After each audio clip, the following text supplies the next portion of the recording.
Son los 5 primeros libros de la Biblia. Muy bien. ¿Quién escribió el Pentateuco?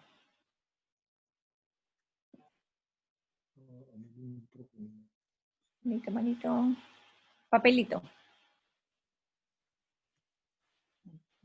El Pentateuco lo escribió Moisés.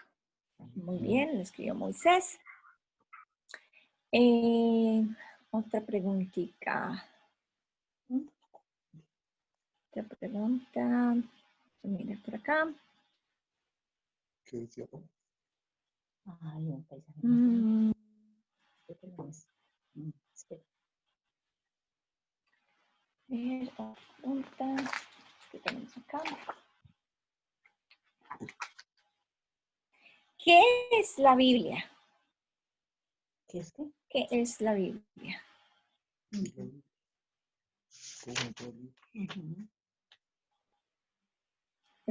Hermana Rafa.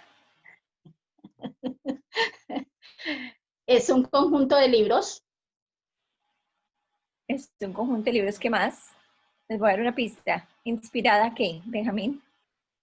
¿Lo puedes decir en inglés? Dígalo nomás, señor. The Bible is the word inspired of God and his plan of salvation for all the people that believe in him. Perfecto. Lo entendieron todos, ¿verdad? Sí, la Biblia es la palabra de Dios, la palabra inspirada de Dios y el plan de salvación. ¿Cómo fue la otra parte, Benjamín, que dijiste? Anda. Para toda la gente que cree en él. Correcto. A ver, muy bien, Mimín. Ok. Unas 4 preguntas más. Ah, ya. ¿Qué es un bereano? ¿Qué es un bereano? Eso es importantísimo. ¿Qué es un bereano? No es la prima de la berenjena. ¿Qué estudia? Papelito. Bueno, este no. Un bereano se le califica a aquella persona que habiendo escuchado la exhortación o la predicación de la palabra va y confronta con la Biblia si es verdad lo que le han dicho. Muy bien. A ver, hacemos otra preguntita aquí. ¿Qué significa la creciente fértil? ¿O qué es la creciente fértil? Fértil. Uy, papel hizo la tarea. A ver, Sofi, ¿alguna idea, no? Laura dice que no. ¿No sabe o no quiere responder? Se le olvidó. Yo sé que es un lugar en el mapa que hemos visto donde terminaron. No te rías, hermana Rafaela. Llegué corriendo y hasta me corcharon porque llegué corriendo a acostar a los niños. Ahí es donde está ubicado muchos lugares y muchos puntos estratégicos de los acontecimientos bíblicos del Antiguo Testamento. Sí. Muy bien. ¿Y en dónde queda? ¿Alguna idea? Más centralita. Eso es al lado de ahí de León. Arriba de la península Arábiga. ibérica. Arábica. ¿Cerca? Cerquita, pero no tanto. O sea, sí está en la tierra. Mira. Eso queda más abajo de la ibérica y arriba de la arábica. Entonces, si nos ubicamos. Arábica. Es arábica. Entonces, es donde está lo que llamamos también Mesopotamia, o los países, el país central es Irak. Bueno, entonces vamos a entrar en materia para que nos rinda el tiempo. Okay. Por cierto, ¿alguien miraron el artículo que les enviamos sobre la serpiente? ¿Sí lo miraron? Está un poquito largo, pero muy interesante, ¿sí? Sí, señora. Bueno, si no, tienen que sacar el tiempito, leerlo, entonces uno distribuye el tiempo, la mitad en Facebook y la otra mitad estudiando, y entonces así avanzamos. Bueno, como era la tarea ahí, no vamos a hablar de eso ahorita, sino vamos a dejarlo la próxima para que lo miren. Es algo muy interesante y es bueno que lo lean todo porque no solamente habla de Génesis, sino habla el resto de las escrituras. Bueno, entonces vamos a comenzar el día de hoy y voy a compartirles la de hoy. Bueno, el tema del estudio de hoy le quisimos poner libre albedrío. Libre albedrío. Y yo creo que de nosotros, déjenme ver si pongo aquí. Estoy bloqueando, ¿no? Ok. El libre albedrío.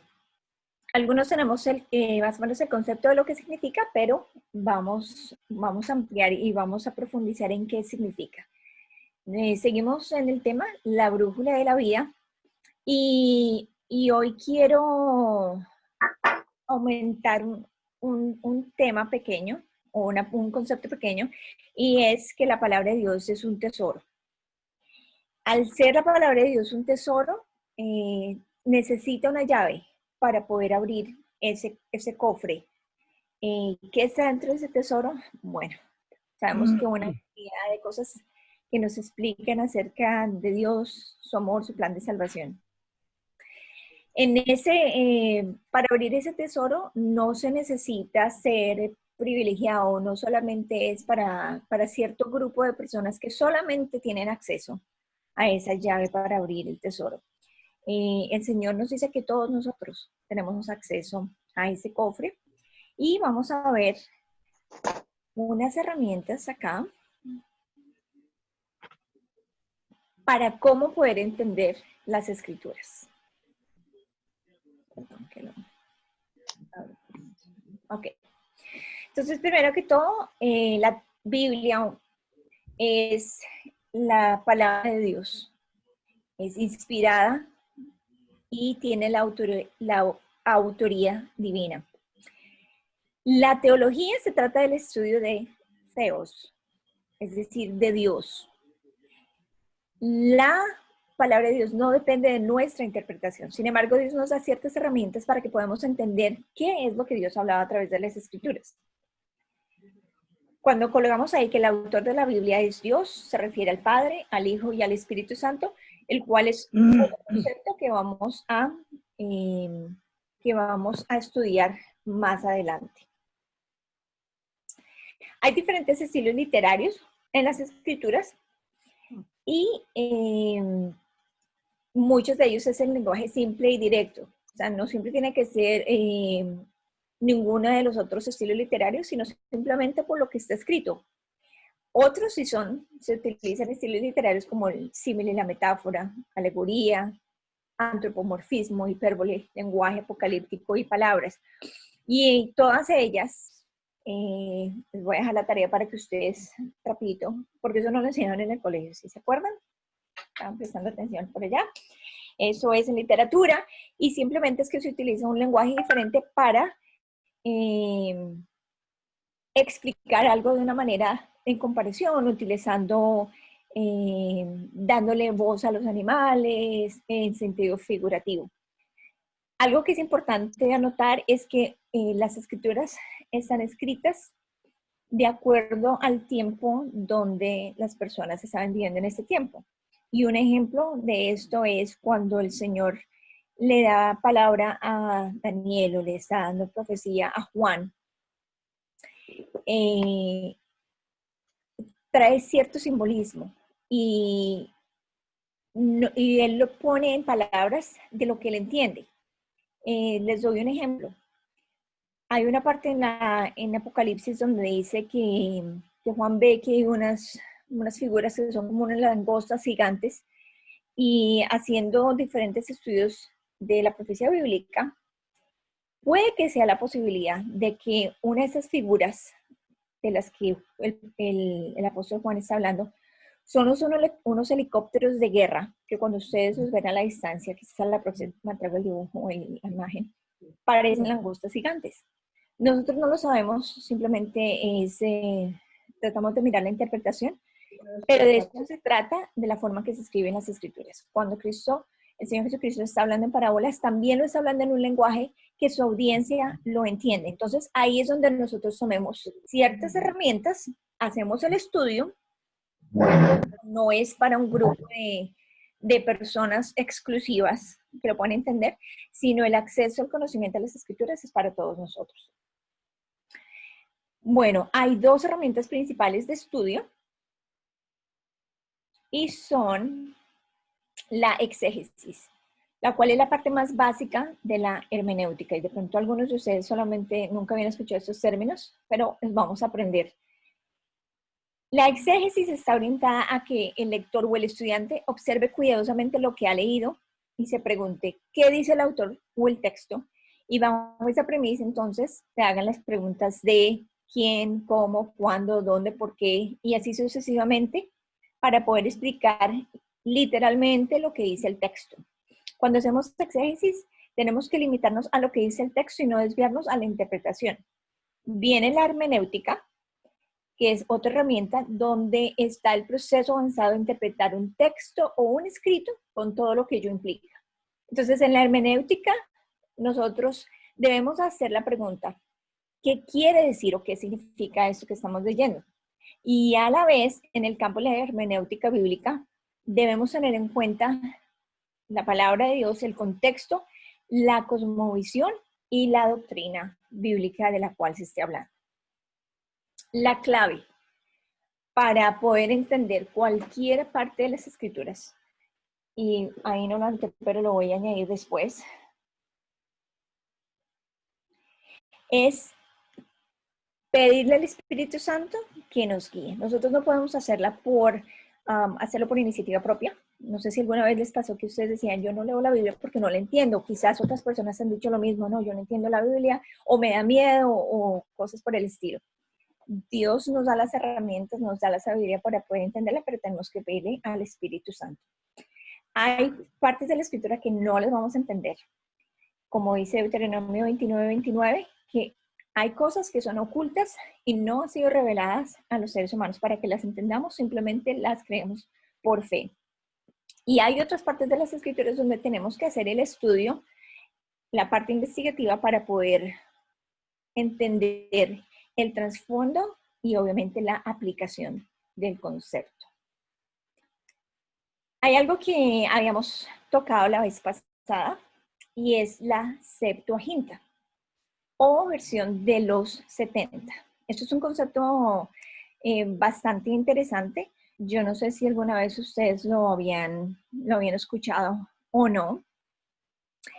Y la versión de la Septuaginta, la traducción, es posiblemente la más importante de la historia y fue la primera traducción del Antiguo Testamento a otro idioma.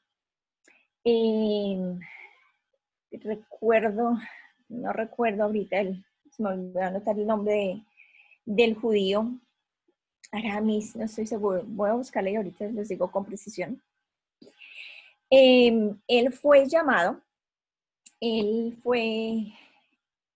invitado por Alejandría. Alejandría era la biblioteca más grande de la civilización antigua y se reunieron, llamó a este teólogo judío y dijo, bueno, reúnanme a 72 sabios judíos y 6 de cada una de las 12 tribus, y ellos fueron escogidos como traductores de los escritos judíos, de la palabra de Dios, que es el Pentateuco, los libros de la ley, todo lo que es el Antiguo Testamento. Así que ellos llevaron consigo se le llama una hermosa copia de la ley, y por alguna razón que no sabemos cuál, el número fue redondeado a 70, y ellos tomaron 70 semanas, no recuerdo, creo que fueron 70 semanas, 70 meses, donde estuvieron haciendo este trabajo, y lo impresionante es que la traducción quedó literal. Y ahí ellos pudieron testificar que fue el Espíritu Santo el que los guió. Y es una traducción confiable de lo que es el Antiguo Testamento y lo colocaron en griego. Esa fue la versión, o es la versión más usada por la iglesia cristiana primitiva. y arroja una gran información sobre el desarrollo del Nuevo Testamento. En la parte de abajo, ahí hay un link que cuando les mandemos la copia, ustedes van a poder darle clic ahí y van a poder ver el video. Está el video o el audio o está escrito, donde explica de una manera muy completa lo que significa la Septuaginta. Entonces, es una traducción confiable y esta es otra de los, vamos a llamarlo de los misterios en por qué podemos confiar que la palabra de Dios es inspirada. Porque así como fue escrita, como el Señor se la dio a esos 40 escritores que están a través de las escrituras, reyes, profetas, líderes y seguidores de Jesús, asimismo es confirmada en el Nuevo Testamento. El otro dato del que habíamos comenzado a hablar la semana pasada, el tema es de el hilo escarlata. El hilo escarlata es, aquí para desglosarlo y dejarlo de manera clara, es la imagen que se da de ese hilo rojo que comienza desde Génesis y entreteje una y cada una de las historias y cada uno de los libros de las Escrituras hasta Apocalipsis. Entonces, la profecía de la sangre ha sido revelada desde el comienzo de la historia humana. Cuando Adán y Eva pecaron, Dios derramó sangre inocente para hacerle vestidures de piel de animales. Eso fue lo que vimos la semana pasada. Y esta es una imagen. Dios siempre está utilizando diferentes imágenes a través de las Escrituras para mostrarnos lo que ha de venir. De la cobertura de la rectitud, de la justicia que recibimos cuando el Señor Jesucristo murió por nosotros. En el versículo que vimos la semana pasada, en Génesis 3, versículo 15, dice, y pondré enemistad entre ti y la mujer y entre tu simiente y la simiente suya. Estábamos hablando sobre el tema de la simiente. Alguien salió la pregunta. Este te herirá en la cabeza y tú le herirás en el calcañar. Esa es la promesa de salvación. La simiente de la mujer es la simiente que viene a través de la línea de David. Y habla de la simiente de la mujer, porque sí, la simiente viene del hombre, pero ahí se refiere de la promesa o de la imagen que está hablando de la línea de David que viene por María. Aunque José no era el padre biológico de Jesús, sino el padre putativo o adoptivo, él también viene del linaje de David, pero es porque viene a través de la Virgen María, que habla de la simiente de la mujer.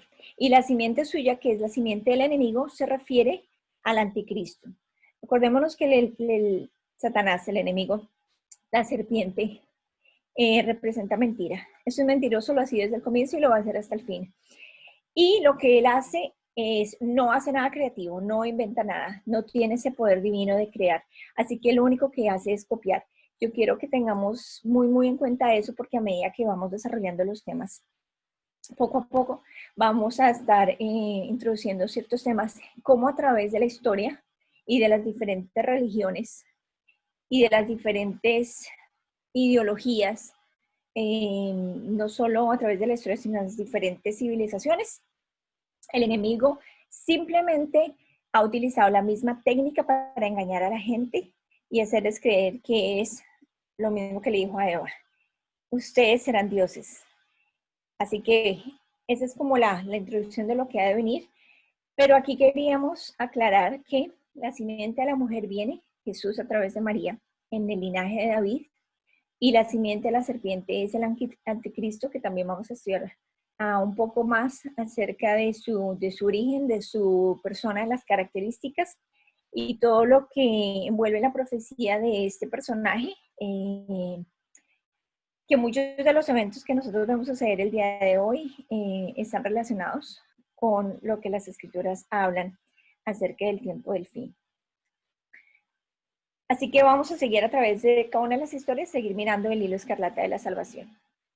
En Génesis 4 leemos que Adán y Eva tuvieron 2 hijos, Caín y Abel. Esa es la segunda línea del hilo escarlata. En Hebreos 9:22 dice que sin derramamiento de sangre no hay remisión de pecados. No voy a entrar más en el tema por ahora porque es lo que vamos a desarrollar, pero esa es la siguiente línea que nos muestra ese hilo escarlata de la salvación. La semana pasada también hablamos de los pactos de Dios.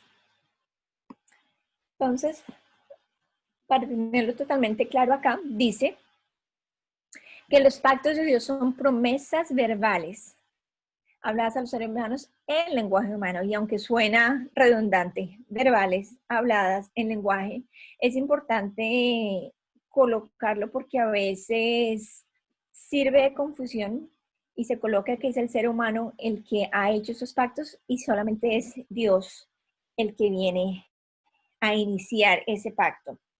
El pacto entre Dios y el género humano es la modalidad a través de la cual Dios ha escogido comunicarse con nosotros, redimirnos y garantizarnos vida eterna en Cristo Jesús.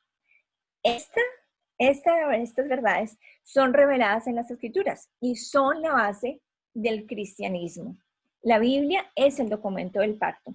Y una cosa que también me gustaría aclarar es que el cristianismo no es una religión, la religión no salva, Cristo salva. Y el cristianismo es la expresión de aquellos que hemos decidido entregarle la vida al Señor y seguirlo, dice su palabra, morir a nosotros mismos, tomar la cruz y seguirle. Eso no quiere decir que vamos a andar tristes todo el tiempo, lo que quiere decir es que no vamos a tratar de ser ricos y famosos y todo en esta tierra, vamos a hacer y dar lo mejor de nosotros, pero el objetivo no es tener el éxito en esta tierra, sino amar, servir al Señor. Y si a Él le place bendecirnos, gloria a Dios. Si simplemente es lo necesario de día, gloria a Dios. Y si en algún momento nos toca sufrir persecución, como nuestros hermanos de Corea del Norte, de Siria, de Irak, de China, pues gloria a Dios, porque si el Señor murió por nosotros, nosotros debemos también vivir para Él y estar dispuestos a morir por Él. Los dos pactos que ya hemos visto es el pacto edénico, que es el primer pacto que Dios hace con el hombre. Hay dos tipos de pactos, el condicional y el incondicional. Este primer pacto es condicional con Adán, en el cual la vida y bendición o la muerte y la maldición dependían de la fidelidad de Adán. Lo vimos en la clase pasada, que él tenía la libertad y él escogió desobedecer a Dios. El segundo pacto al que estamos entrando hoy es el pacto adánico. Y lo hemos mencionado en la clase pasada. Este pacto es un pacto incondicional. Eso quiere decir que Dios declara al hombre lo que será su porción en la vida por causa de su pecado. Es decir, la mujer sufrirá los dolores de parto, el hombre tendrá que trabajar muy duro con el sudor de su frente, porque en el jardín de él también trabajaba. Lo único es que no había ningún tipo de sufrimiento, ni dolor, ni llanto, ni muerte. En este pacto adánico no hay ninguna apelación. Es decir, no podemos decirle, Señor, pero no, está sellado. Es lo que es. En este tampoco se implica responsabilidad alguna del hombre. Y si vamos a Génesis, si todos abrimos ahí en Génesis 3, versículo 15 al 19.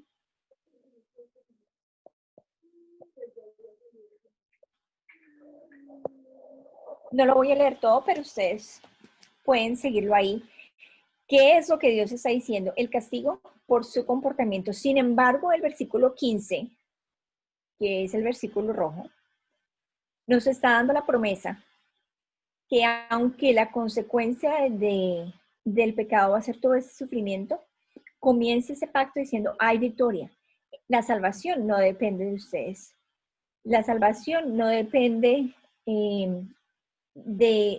ya voy a aclarar, la salvación no depende de la obediencia de ustedes. Es decir, en el versículo 15, el Señor nos está diciendo, yo no voy a mandar a mi Hijo, Jesús, si ustedes obedecen.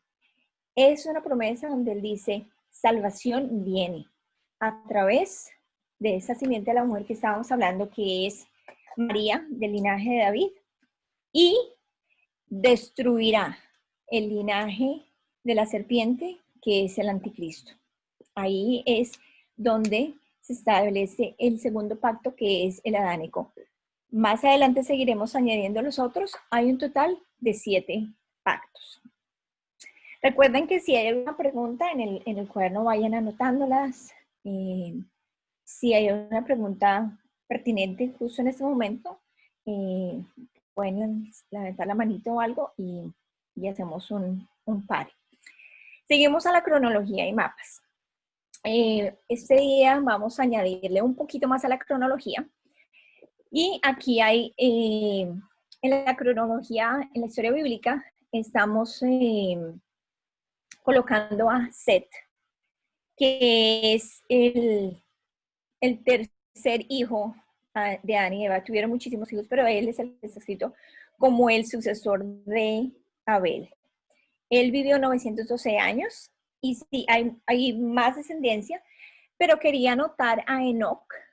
Y Enoc vivió 365 años. Hay algo particular en Enoc, y es que toda la gente alrededor de Enoc, la gente que vivía en ese tiempo, eran malas, había mucha maldad. Obviamente que ya sabemos por qué. Y dice que Enoc fue tomado. Es decir, Dios viene y él no ve muerte. Dios lo llevó al cielo sin ver muerte. Esto lo vemos dice en el versículo, capítulo 5, versículo 24. Si ustedes pueden buscarlo ahí rápidamente. Y lo leo, dice, caminó pues, bueno,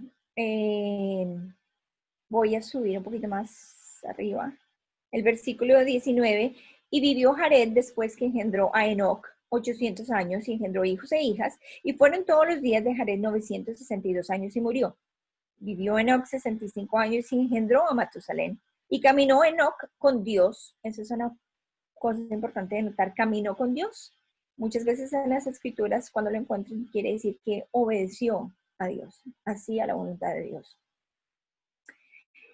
Y después que engendró a Matusalén, 300 años engendró hijos e hijas, y fueron todos los días de Enoc 365 años. Caminó pues Enoc con Dios y desapareció porque le llevó Dios. Y acaba. Eso es como uno de los misterios. Dios lo menciona, dice que se lo llevó, desapareció y no vio muerte. Y luego sigue Matusalén, el cual vivió 187 años y engendró a Lamec, y vivió Matusalén después que engendró a Lamec 782 años y engendró hijos e hijas. Fueron pues todos los días de Matusalén 969 años y murió. Así que ese también es un dato curioso, por así decirlo, porque es el hombre que ha vivido después del jardín de Edén, que ha tenido la mayor cantidad de años viviendo sobre la tierra. Y colocamos ahí a Abraham porque es el personaje que, el punto de referencia en el año 2166 en la historia universal. Vamos a ampliar un poquito más en la historia del mundo cuando estábamos hablando de los sumerios. Quería notar que la edad de bronce se identifica por la mezcla del cobre y el estaño. Empezó en Sumeria y se desarrolló sobre todo en la parte alta de Europa.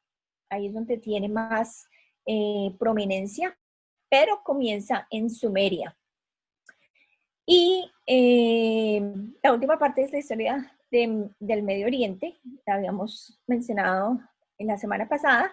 También es conocida en ese imperio antiguo egipcio, es conocida como la edad de las pirámides. Más adelante vamos a hablar un poquito más de Egipto. Voy a pasar rápidamente por toda la cronología de los sumerios.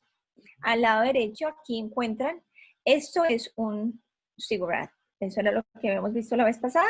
Y aquí también tenemos, obviamente, otra tabla de escritura cuneiforme. Y empezamos aquí y está la ciudad de Eridu, es establecida, eso es en el año 5400 aproximadamente, antes de la era, antes de Cristo. En el 5000, Sumer es habitada por la gente, se le llamaba la gente Ubaid. En el año 5000 se encuentra evidencia de un entierro en la región de Sumer. Igualmente, en el año 5000 se le conoce como el periodo Ubaid en Sumer. Seguimos acá. La civilización sumeria se desarrolla en el año 5000 al 1750. Ese es todo el periodo sumerio. En el año 4500, los sumerios construyen su primer templo. Luego la ciudad de Uruk es creada. Y Uruk, estábamos hablando la semana pasada que en las escrituras también se le conoce como Erech.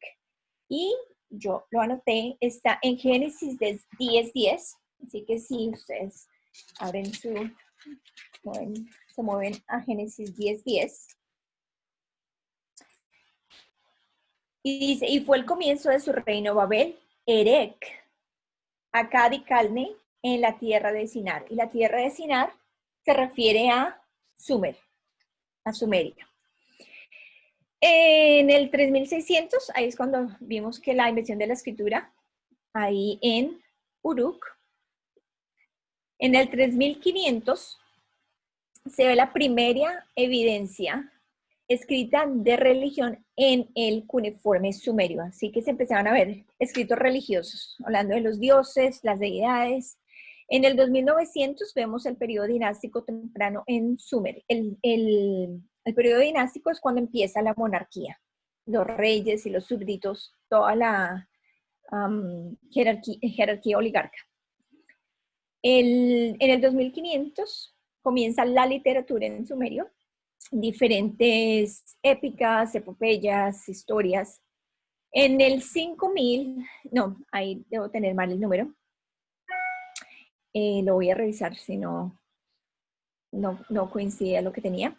Está el primer código de leyes por Ura-Kagina, el rey de Lagash, que era una de las provincias de ahí del imperio. En el 2150 está la epopeya sumeria de Gilgamesh. Ya les hablo un poquito más de esta historia.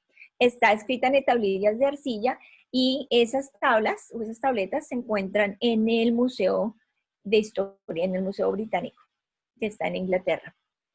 En el 2047 al 1750 es cuando comienza el tercer periodo de Ur.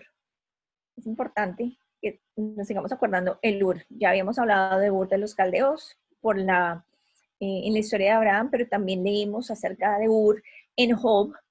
Así que lo tenemos ahí en el tintero. Esa es la gran muralla de Uruk. Ya habíamos hablado de Erech, que es exactamente lo mismo. Y esa aún permanece en pie. Todavía están la parte arqueológica, allí la encuentran en Irak.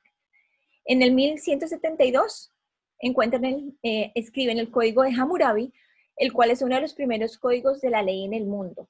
Este código influye en el código legislativo que está en todas las naciones.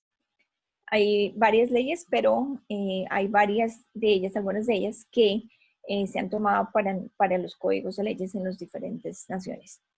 Y en el 1750 está la emisión de la escritura en Uruk. Aquí tengo estas tres imágenes. Y esta primera es de la epopeya de Gilgamesh. Hay varias tablas o varias tabletas. La que tengo aquí es la tableta que registra la historia de un gran diluvio que cubrió toda la tierra. Tenemos que acordarnos que los sumerios no conocen al Dios viviente, no conocen, en ese momento no hay Abraham, en ese momento no hay Moisés, en ese momento no hay pueblo de Israel, tampoco hay Biblia. Entonces es algo muy interesante que en la historia de la humanidad haya un registro de una civilización que está escribiendo acerca de un gran diluvio. No es el único. En la civilización china y en otras más, creo que en unas nórdicas también hay la datación o el registro de que hubo un diluvio que cubrió toda la tierra.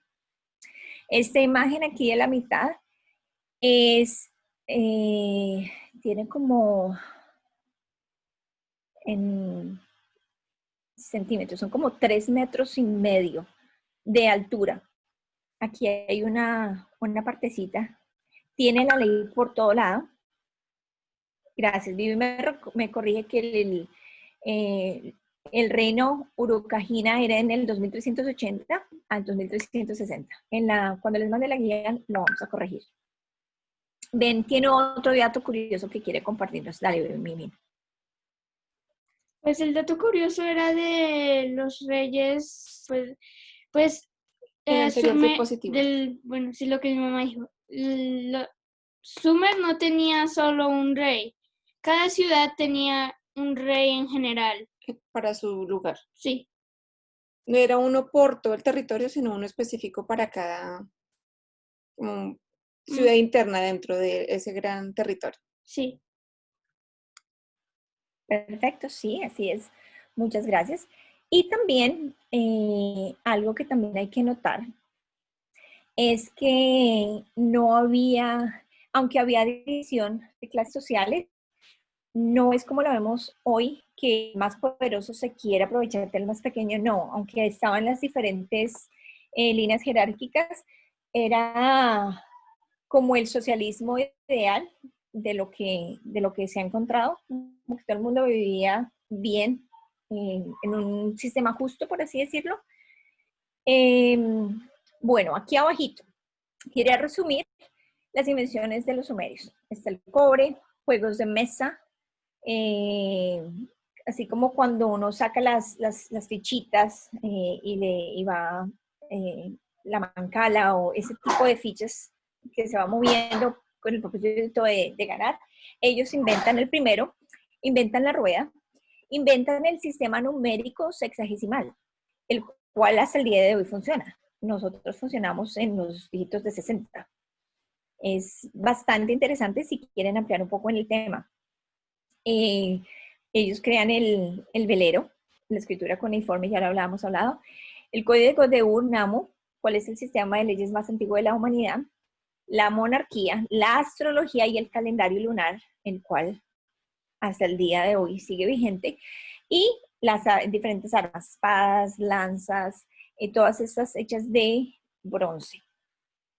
Las dos imágenes de las que les había mostrado antes, una es la epopeya de Gilgamesh, y como dice aquí el texto, hace 5.000 años, un rey llamado Gilgamesh gobernó la ciudad mesopotámica de Uruk.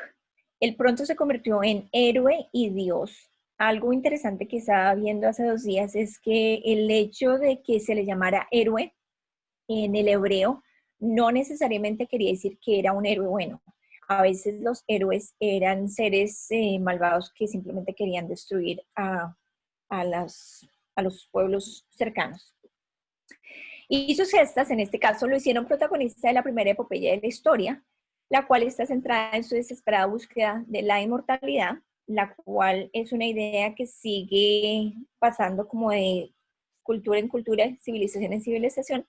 Y en esta epopeya aparece por primera vez el tema del diluvio universal. Y se dice que por primera vez porque recordemos que esas escrituras aparecen antes de que se haya escrito el Pentateuco.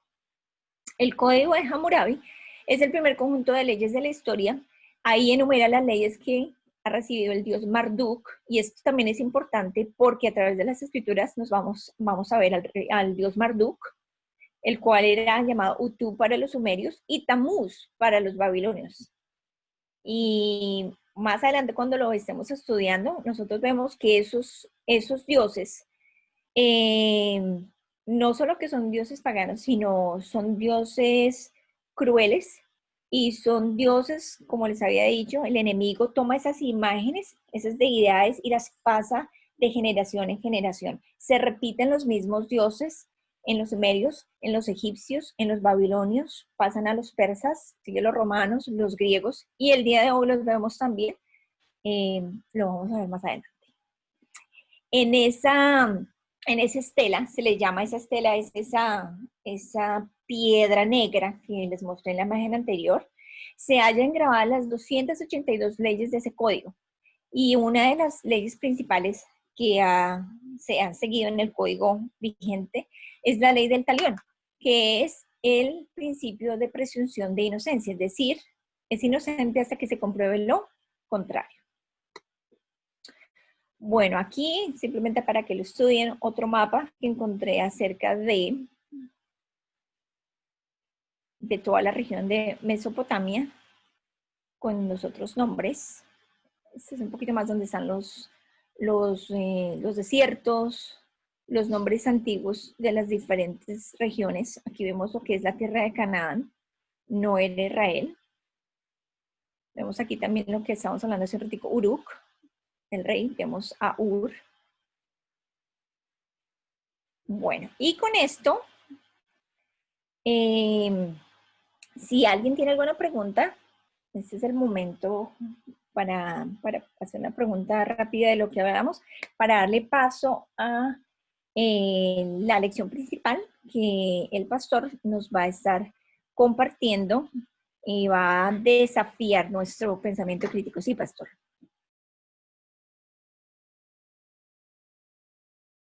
Vivi, dale, quítale el... Sí. Ahora que sí. Deja de compartir la pantalla mientras que Aló, buenas noches. Hola, pastor, buenas noches. ¿Cómo estamos, mis hermanos? Muy bien. Quisiera hacer un comentario con respecto a lo que la hermana Jimena ha compartido.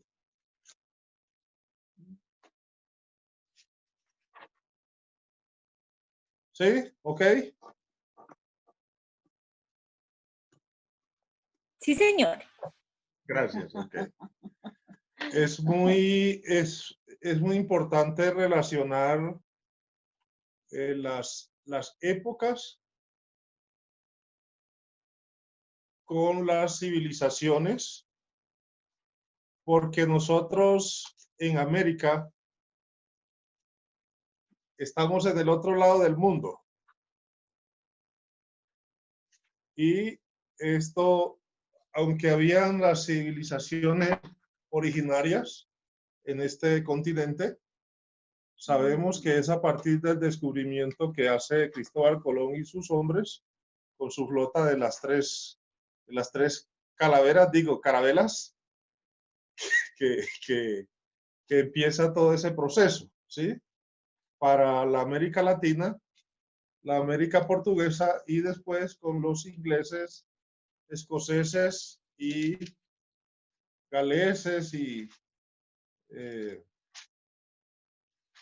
¿cómo se llama? Irlandeses, llegamos a Norteamérica, ¿sí? La América, pues, más desarrollada. Entonces, eso es muy importante porque nosotros pocos nos familiarizamos con las civilizaciones del Antiguo Oriente, del Golfo Pérsico, de toda esa zona de allá donde empezaron, que es lo que la Biblia narra. Y lo otro es que de un lado está la tradición oral, que llega hasta el conocimiento de Moisés, y de otro lado está la inspiración de Dios para que realmente Moisés pueda escribir eso. Ahora, si alguien no cree que Moisés lo escribió, pues Jesús, que creemos es antes de Moisés, él dice que habla de la ley de Moisés, habla de los 5 libros, en otras palabras, ¿sí? Entonces, creo que aparte de lo que podemos decir, Jesús da su crédito a que Moisés es el autor. Gracias, hermana. Era solo ese comentario. Una afirmación para lo que usted ha dicho. Gracias, pastor. Sí, usted tiene toda la razón. Nosotros nos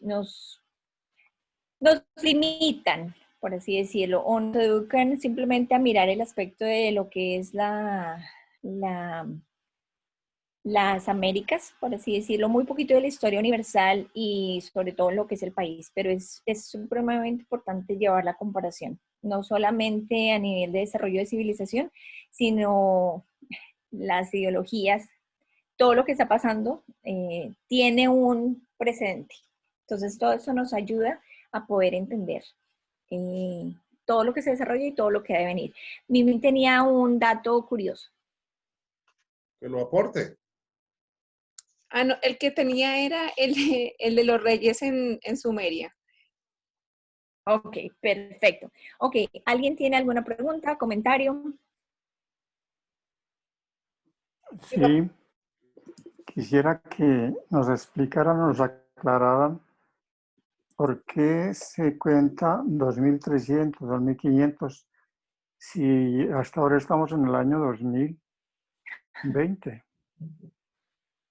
Eso. ¿Qué ahora pasaba? ¿Alguien quiere compartir? Pastor. Yo, antes de que respondan claro. eso, tengo una Hagamos pregunta. la duda, hagamos la duda. Yo no voy a responder. Yo tengo una pregunta ligada a eso y quizás lo explicaron al principio, pero me perdí. ¿Qué significa BCE cuando hablas de la cronología? Esto es antes de la era cristiana. Ok. Y la C significa aproximadamente. O sea, en Gracias. inglés sería la circa. Y eso significa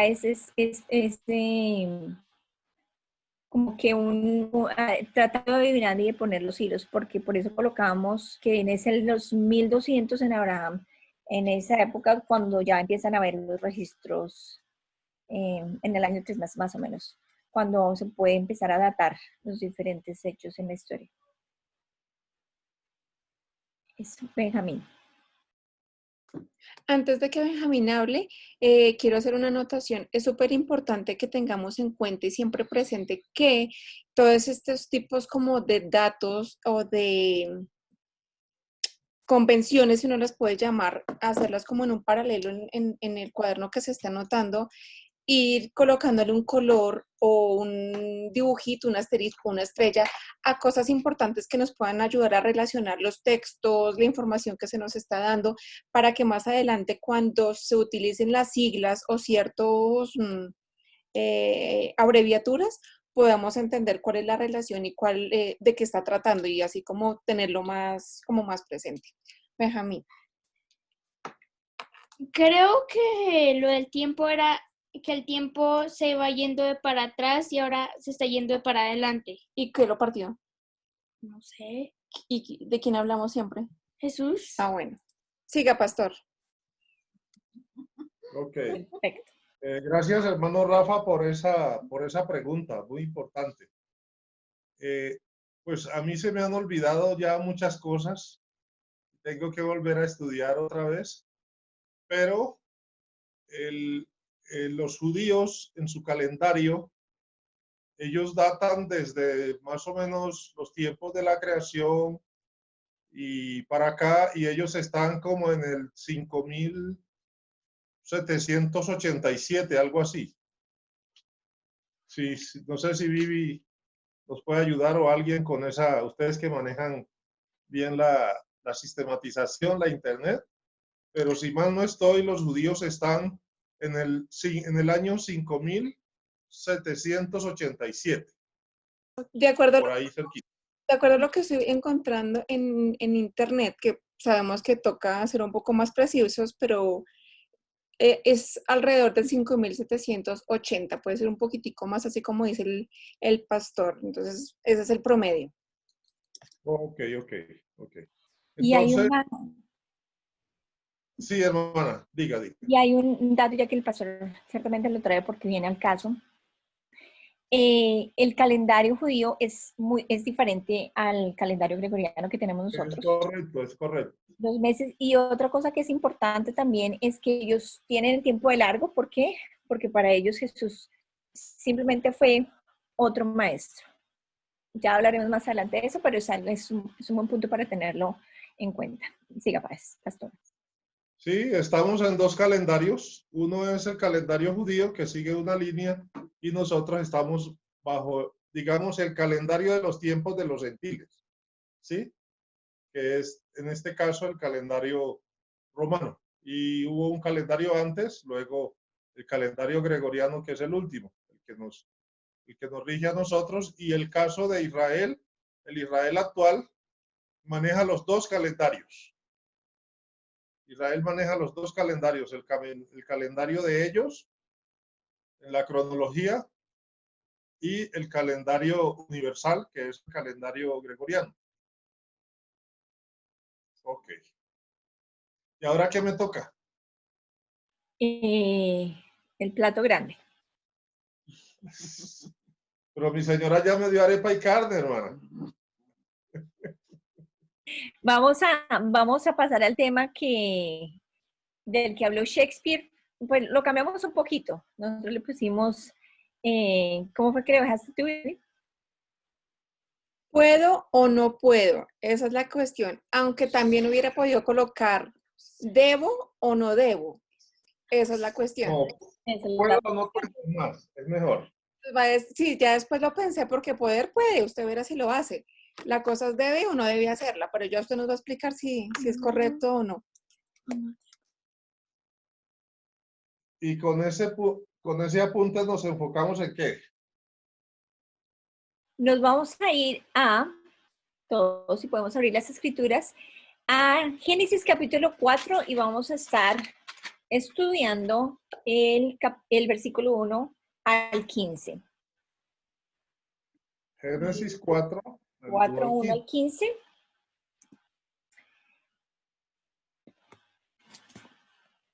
Y si vamos la hermana Laura lo yo puede creo que leer, vamos a leer, está bien, pastor, si cada 3 personas leen 5 versículos. Es bueno. Ah, sí, Sí, está perfecto. bien. Entonces, voy a pedirle el favor a Patty, si nos puede leer del 1 al 5. Le voy a pedir el favor a Rolando, si nos puede leer del 5 al 10.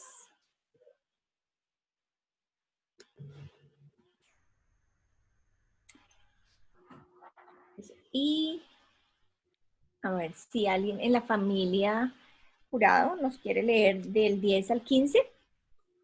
Sí, señora. Perfecto, así que cuando termine el uno, luego sigue el otro y sigue el otro. Leemos la palabra del Señor en el nombre del Padre, del Hijo y con la autoridad del Espíritu Santo. Dale, Pati. Amén. Conoció Adán a su mujer, Eva, lo cual concibió y dio a luz a Caín y dijo, por voluntad de Jehová he adquirido varón. Después dio a luz a su hermano Abel, y Abel fue pastor de ovejas, y Caín fue labrador de la tierra. Y aconteció, andando el tiempo, que Caín trajo del fruto de la tierra una ofrenda a Jehová. Y Abel trajo también de los primogénitos de sus ovejas, de lo más gordo de ellas. Y miró Jehová con agrado a Abel y a su ofrenda. Pero no miró con agrado a Caín y la ofrenda suya, y se ensañó Caín en gran manera y decayó su semblante.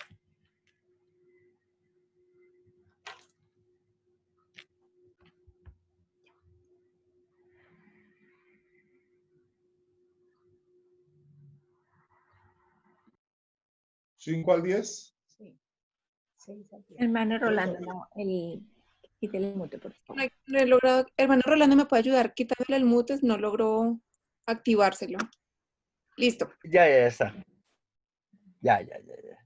Ok, voy. Pero no miró así a Caín ni a su ofrenda, por lo que Caín se enojó muchísimo y puso muy mala cara. Entonces el Señor le dijo, ¿por qué te enojas y por qué pones tan mala cara? Si hiciera lo bueno, podría levantar la cara, pero como no lo haces, el pecado está esperando el momento de dominarte. Sin embargo, tú puedes dominarlo a él. Un día, Caín invitó a su hermano Abel a dar un paseo. Y cuando los dos estaban ya en el campo, Caín atacó a su hermano Abel y lo mató. Entonces el Señor le preguntó a Caín, ¿dónde está tu hermano Abel? Y Caín contestó, no lo sé. ¿Acaso es mi obligación cuidar de él? Y el Señor le dijo, ¿por qué has hecho esto? La sangre de tu hermano que has derramado en la tierra me pide a gritos que yo haga justicia.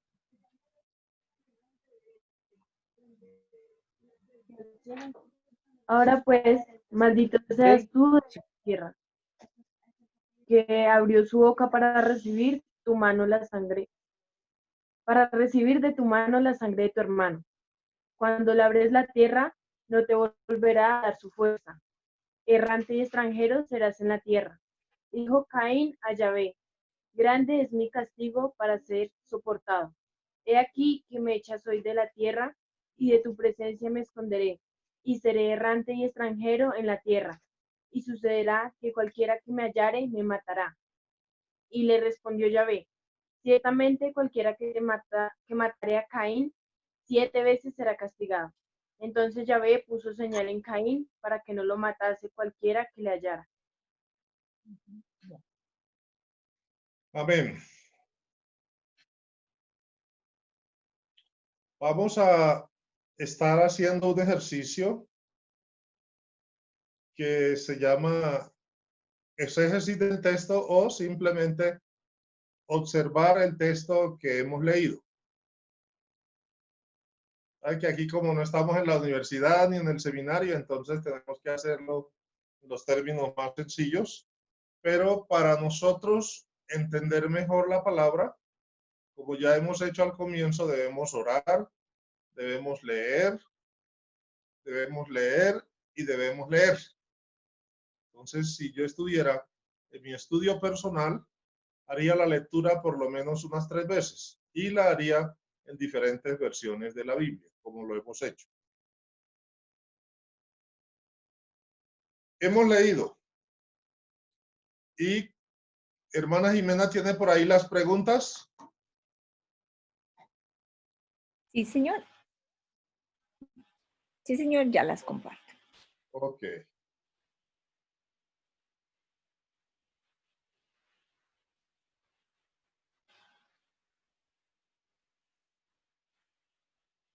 Listo, ahí están.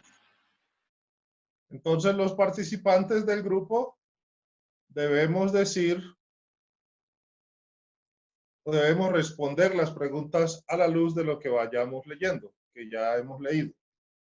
La primera pregunta de este ejercicio de observación de la palabra es: ¿quiénes son los personajes en el pasaje? El que quiera responder, entonces levanta la mano o le quita el mute si no lo vemos y responde. Sofi.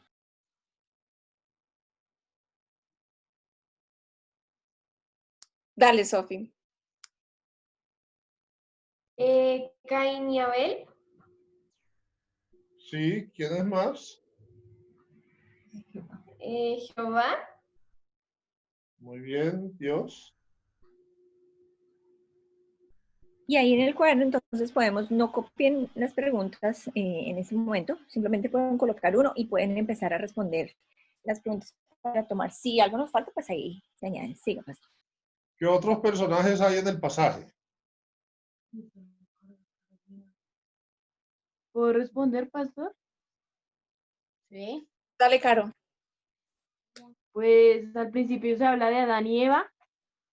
Okay. Y pues Adán Yahvé. y Eva. Muy bien.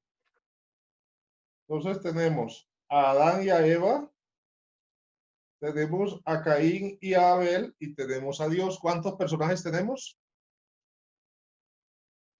5. 5. Muy bien. Felicitaciones. Vamos a la segunda pregunta. La segunda pregunta dice: ¿quiénes son los 3 personajes principales?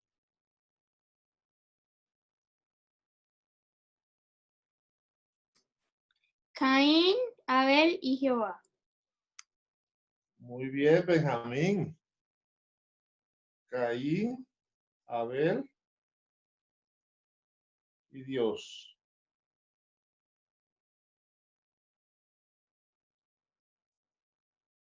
Muy bien. Y podemos ir poniendo los versículos allá. ¿A qué labor se dedicaron Caín y Abel? Miren las preguntas, qué fácil son.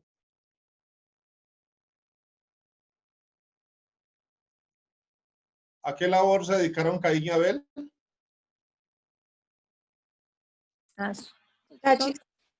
Sofi y Pati, ¿quién responde? Pues yo digo uno y Pati responde otro. Bueno, Caín labraba la tierra. Pongo yo Correcto. en la época de actual lo conocemos como agricultor. Sí, está correcto, es mucho más castizo. y Abel era pastor de ovejas. Muy bien. Ambos oficios, ambas profesiones están muy relacionados con nuestra Colombia y con esta zona de meseta cundiboyacense, ¿no? Aquí se cultiva, se es agricultor y también hay pastoreo de ovejas, de ganado. Muy bien. La siguiente pregunta es, ¿qué clase de ofrenda trajo Caín al Señor o a Dios?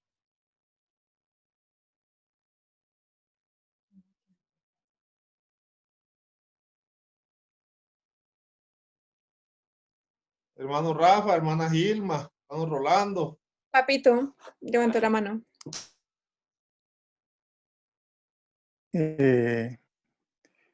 Creo que Caín trajo, bueno, hablo de lo que se está cultivando ahora, no sé si papas, arracachas, habas, así como por el lado de Boyacá. De todas maneras, él llevó frutos de la tierra.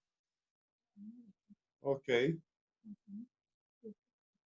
Frutos de la tierra, lo que él cultivaba, eso llevó a Dios para ofrendárselo o para ofrecérselo a Dios. ¿Y Abel qué le llevó a Dios?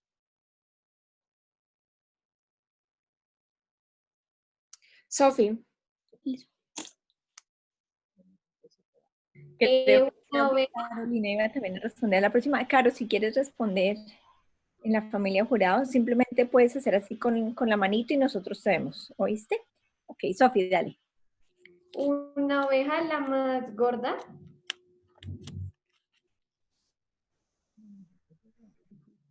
Muy bien, muy bien. ¿Notan alguna diferencia entre la ofrenda de Caín y la de Abel? Mano Rolando. Que lo que Caín ofreció no fue lo mejor. Ok, Él ofreció ok. sus obras. Es como el que yo doy lo que a mí me sobra, ¿No? mientras que el otro ofreció lo mejor, el mejor animalito que encontró, fue y lo ofreció. Y así debe ser. Tú debes ofrecer lo mejor de tu ofrenda al Señor. Gracias, hermano. eh, Un consejo, como estamos en exégesis, no hacemos aplicación. Gracias, hermano Rolando. pastor, Iri. en el versículo 4 dice, Abel trajo también de los primogénitos de sus ovejas. Es decir, no fue de los últimos o los recién llegados, sino de lo primero. Y David también quiere hablar. Dale, Dave. Hola, buenas noches a todos. No sé si me escuchan bien. Sí. Si mi pregunta tiene que ver con eso, Pastor Miguel, un poco, yendo a la de saber qué de lo que decía el hermano Rolando, creo que fue que se llama, que él mencionaba que Caín llevó lo que le sobraba. Mi pregunta va relacionada a eso. En esa parte, o igual en otras versiones, y un poco yendo en ese contexto, ahí no indica, o bueno, es lo que yo entiendo y lo que quiero preguntar, ahí no indica que Caín llevó lo que le sobró. Simplemente él no fue selectivo, en este caso como Abel, para poder llevar la ofrenda. Solo escogió, se paseó por su huerto, recogió y llevó. No fue algo selectivo en escoger los mejores frutos, los mejores de todo su cultivo, que en este caso, a lo que dice en el versículo 4 de Abel, que escogió los primogénitos. Sin embargo, en el versículo 4 también dice, y Abel trajo también de los primogénitos. Entonces, ese también ahí no implicaría que Caín también había escogido de lo primero. puede ser, pero él también va más en sentido como paralelo. Así como Caín, así como en otros términos, así como Caín llevó a Dios una ofrenda del fruto de la tierra, de la misma manera, o también Abel llevó, Ok, pero Abel llevó de los primogénitos. Lo correcto. que usted está diciendo es correcto, hermano. Vale, genial. ¿Vale? Gracias. Pastor, Ok. Vivi. quiero también hacer un énfasis en que el ejercicio exegético se refiere a revisar lo que dice el texto y sacar como resaltar qué es lo que está diciendo en este momento versículo a versículo. Antes no se, voy a decir una palabra que no existe, no versiculaban los versículos, la palabra de Dios, sino que era de chorro. Sí. Y entonces es... No versaba. Sí, ustedes me entienden, ¿cierto? Entonces, no estamos interpretando, sino resaltando y sacando lo que dice cada versículo y respondiendo a las preguntas. Ya el tema hermenéutico, que es la interpretación, entonces viene en un paso más adelante. Muy bien.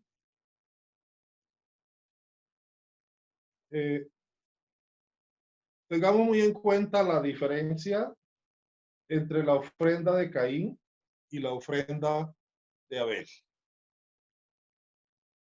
Tal vez me adelanto un poco, pero no es en cuanto a lo que ofrecen, sino la actitud que está implícita en lo que ofrecen.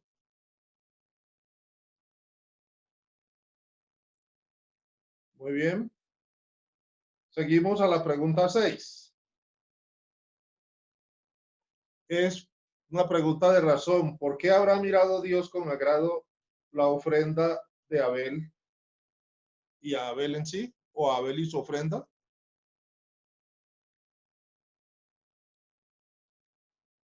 Pensemos un poquito.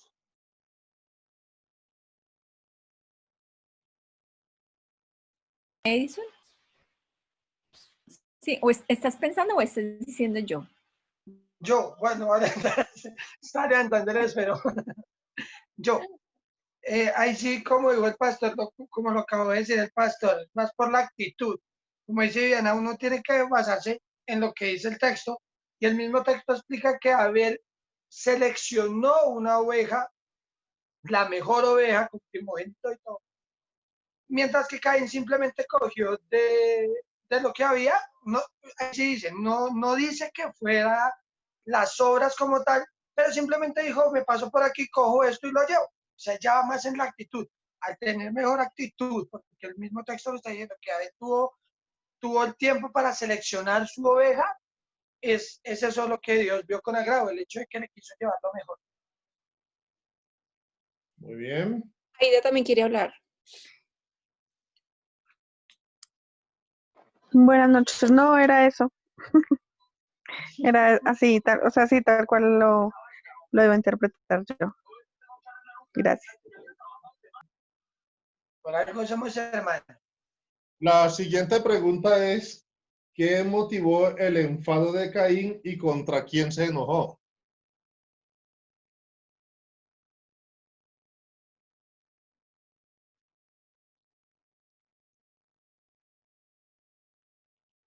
Laura. Laura y luego Aida, que levantó la mano también. Entonces, dale, Laura.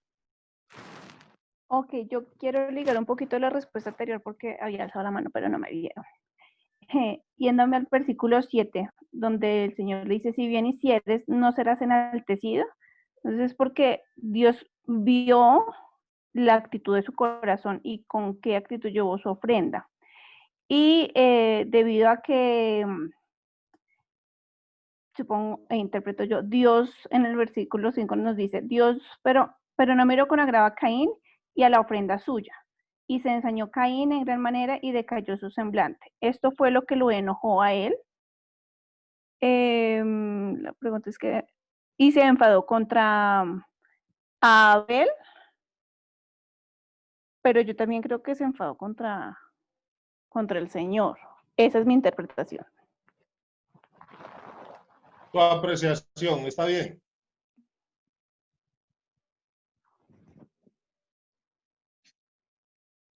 ¿Alguien más?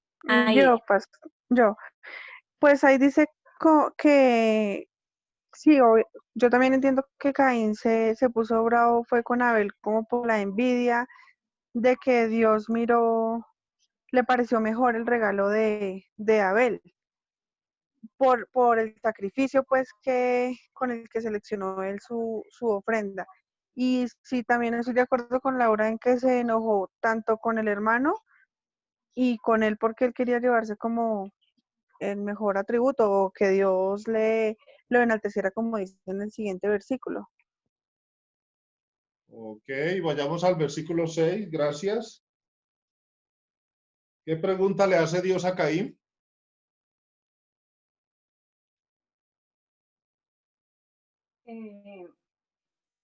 Dios le hace la pregunta a Caín que por qué está enojado,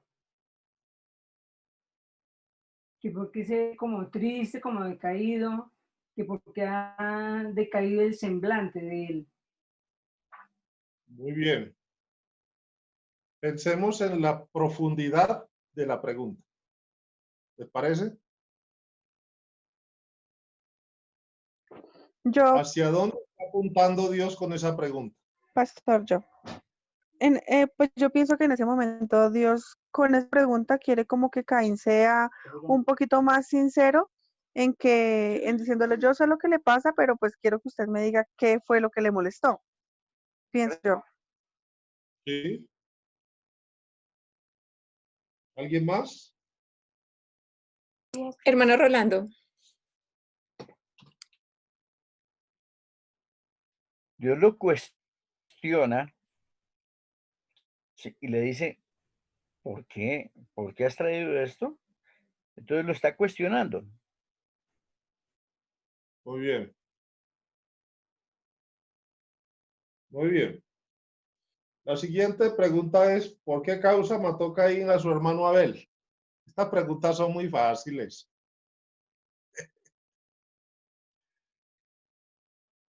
Esa es la práctica para el quiz. Tranquilos, aquí damos siempre calificaciones buenas. Muy bien. ¿Por qué causa mató Caín a su hermano Abel? Envidia. ¿Celos? Rabia. Venganza. Enojo. Egoísmo. Tenía Egocentrismo. Por todo. Muy bien. Ahí podemos mirar retrospectivamente los versículos anteriores y nos damos cuenta cómo su actitud fue maligna al enojarse con Dios, al enojarse con su hermano y proceder a buscar la manera de quitarle la vida a su hermano.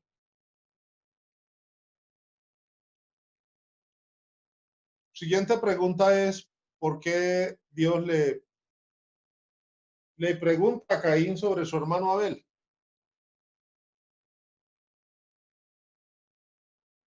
¿Qué piensan?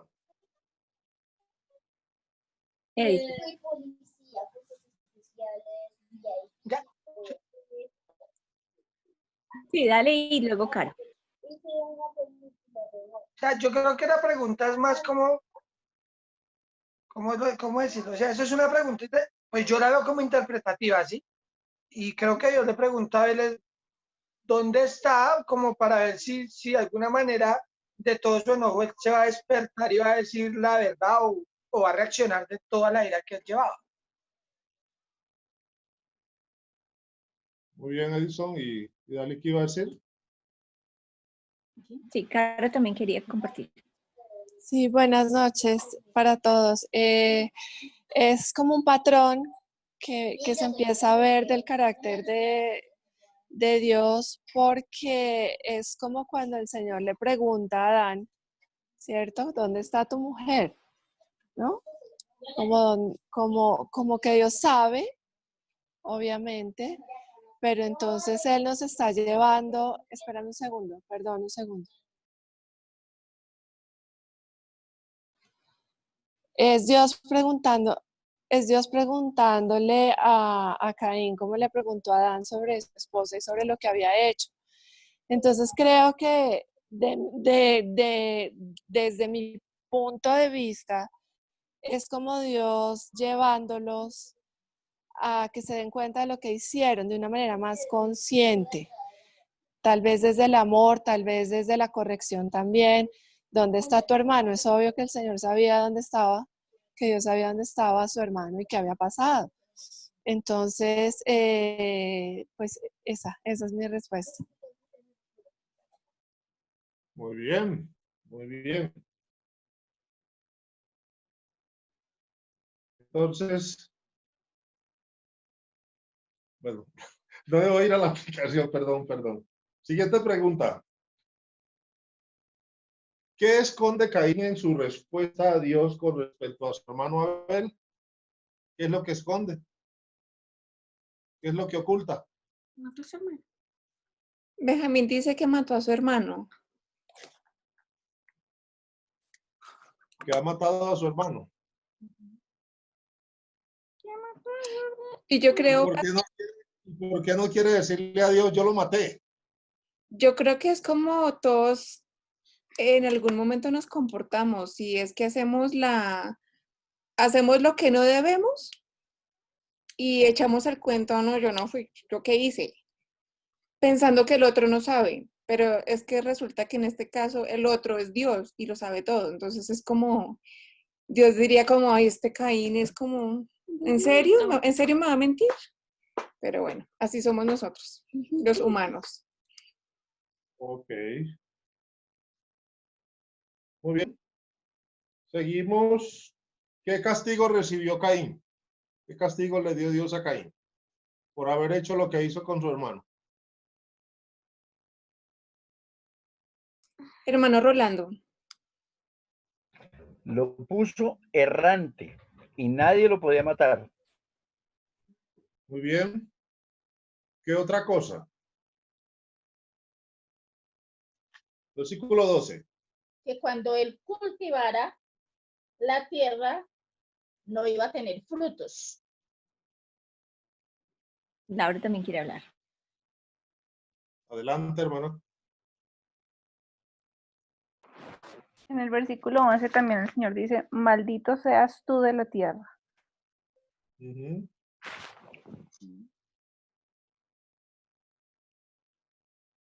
Muy bien.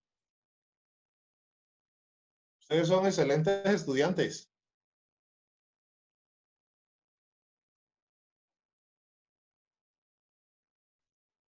¿Qué dice la pregunta de Dios a Caín en el versículo 10? ¿Qué has hecho? ¿Qué has hecho? ¿Quién puede leer Génesis 3:13? Por favor. Génesis 3:13. Dale, Carolina de la familia Jurado. Entonces Yahvé Dios dijo a la mujer, ¿qué es lo que has hecho? Y dijo la mujer, la serpiente me engañó y comí. Ok. Lo mismo que Dios le pregunta a Caín, ya se lo había preguntado a la mamá. Y lo mismo se lo ha preguntado a Adán como responsable. Bien, de acuerdo con el versículo 13, ¿qué es lo que Caín reconoce? Perdón, pastor, ¿puedo hablar? Es que no los veo a ninguno. Dale, tranquila. Sí, tranquila que yo estoy... Gracias, profe pastor. Que el castigo es muy grande para ser soportado, o sea, como que ya es muchísimo para él soportarlo. Muy bien. Muy bien. ¿Comentarios sobre el ejercicio?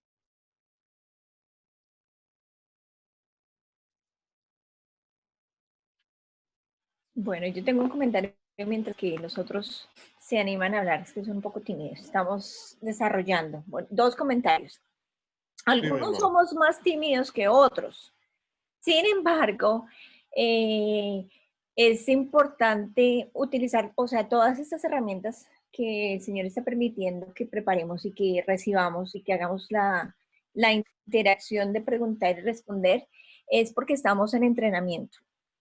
Todo lo que estamos haciendo sí es para leer, para tener un crecimiento espiritual, pero el Señor nos está llamando a que seamos aquellos que va a compartir el Evangelio con otras personas. Entonces, a veces nos da un poquito de temor porque tenemos diferentes tipos de audiencias, unos que nos van a atacar, otros que van a decir, usted está loco, otro que por lástima dice, bueno, yo lo escucho, como para no hacerlo sentir mal, otro que dice, yo no cambio de mi religión, y etcétera, etcétera.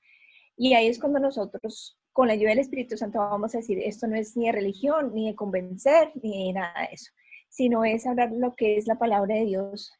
Y vamos a lo que hemos tratado en todas estas clases, es la salvación que el Señor ha provisto, su plan de salvación, porque no desea que nadie se pierda, sino que todos sean salvos. Sin embargo, es nuestra decisión. Con respecto al ejercicio, creo que nos ayuda a ser bastante puntuales con el ejercicio porque tenemos la tendencia, como lo había compartido al comienzo del estudio de hoy, que la palabra de Dios es clara. Sin embargo, por la misma libertad que Dios nos ha dado, a veces nos queremos salir de lo que está escrito y entramos a interpretar sin haber tenido todo el marco cognitivo y el trasfondo histórico, etcétera, para poder ser bien claros, para no añadirle a las escrituras lo que no dicen. Entonces, este ejercicio, aunque parezca fácil, a veces nos cuesta un poquito porque la respuesta está ahí, pero como que queremos añadirle más. Eso más adelante haremos lo que es la parte hermenéutica, que es la parte interpretativa y de aplicación personal o en general. Entonces es bueno que hagamos este mismo ejercicio, como dice el pastor, en nuestro estudio personal. A mí me parece que como que leo, y bueno, leí, pero me acuerdo de un ejercicio creciendo nosotros en casa, mi papá nos decía, vamos a leer algo, y al final nos ponía, bueno, ¿usted qué aprendió? Bueno, ¿qué dijo el Señor en tal cosa? ¿Y qué el versículo? Y todas nos mirábamos como, salve patria, porque aquí no me acuerdo. Y es algo muy innato del ser humano, que simplemente como que cogemos lo que nos gusta, lo que nos llama la atención o lo último que escuchamos. Así que es un desarrollo de la habilidad de estar enfocados, de tomar nota, de subrayar, y el Señor nos dará el resto. Lo importante es que tenemos la disposición y el Señor va a colocar diferentes personas. Siempre, y con esto termino esta intervención pequeña, de que Dios tiene un radio de acción para cada uno de nosotros. Las personas que Dios va a colocar para que Sofía le comparta, para que Carolina de la familia Jurado, para que Diana Carolina Gutiérrez y cada uno de nosotros se comparta, son totalmente diferentes. Quizás nunca nos vamos a cruzar el camino con esas personas, pero Dios es el mismo y el Espíritu Santo nos va a ayudar a cada uno de nosotros a cumplir la misión que Él nos ha llamado a hacer, que es predicar el Evangelio a toda criatura y estar preparados porque el Señor viene. Así que debemos estar listos y no sentarnos solamente a decir, yo ya sé o yo ya soy salvo, porque esa no es la misión, Vivi. Creo que también es importante, y lo digo por la experiencia que hemos tenido con el pastor. Hemos tenido un ejercicio paralelo en otros escenarios un poco exhaustivo, y no todos somos tan académicos y como tan fáciles para los temas intelectuales, pero todo tiene que ver y ayuda mucho cuando uno usa herramientas como un diccionario. Cuando uno no entiende palabras, no es tan sencillo decir, uno puede asumir que significa tal cosa, pero resulta que no tenemos la definición clara. Entonces es súper importante que no asumamos cosas creyendo que sabemos, sino bajándonos un poquito de, pues como de nivel intelectual, porque todos en cualquier campo podemos aprender muchas más cosas. Entonces, utilizar ese tipo de herramientas para poder entender mucho más el mensaje, el texto, la intención que le puso el autor al escribir ese texto, y eso nos va a ayudar a entender mucho más esta parte exegética y poder desmenuzarla, cosa que nos quede totalmente clara, y eso va a ayudar a que no digamos lo que no es y a no inventar palabras como yo lo hago, por ejemplo. Eso es clave. Pastor. Cuando nosotros vamos al médico, gracias, Vivi. Cuando nosotros vamos al médico, él nos hace preguntas. En la medida que nos va examinando, nos hace preguntas. Él no sabe lo que nosotros tenemos. Nosotros, como pacientes, sabemos qué es lo que nos duele y dónde nos duele, o percibimos que nos duele en tal lugar de nuestro cuerpo. Igual es con el estudio de la palabra. El ejercicio que estamos haciendo es un poco académico, pero es que solemos leer por leer, y aquí se trata de leer y mirar qué leímos, observar qué leímos. Jesús dijo a los fariseos, investiguen las escrituras. Entonces, lo que estamos haciendo es un proceso investigativo de lo que el texto o el autor nos está diciendo, para nosotros a ciencia cierta y a conciencia saber qué es lo que dice y no suponer qué es lo que dice el autor. Ok, gracias, hermano. Perfecto. Y esto se me viene a la mente que a medida, porque yo sé que hoy no es el único día que leemos las escrituras, pero yo creo que es importante empezar a desarrollar ese ejercicio, que cuando escogemos cualquier texto, no tiene que ser con todos los textos, pero si hay algo que nos llama la atención, empezar a hacer ese ejercicio y poder tomar en un cuaderno aparte, si quieren, las notas que les llaman la atención de ese versículo. A veces no es un capítulo completo, lo que está ahorita reconocido como un capítulo.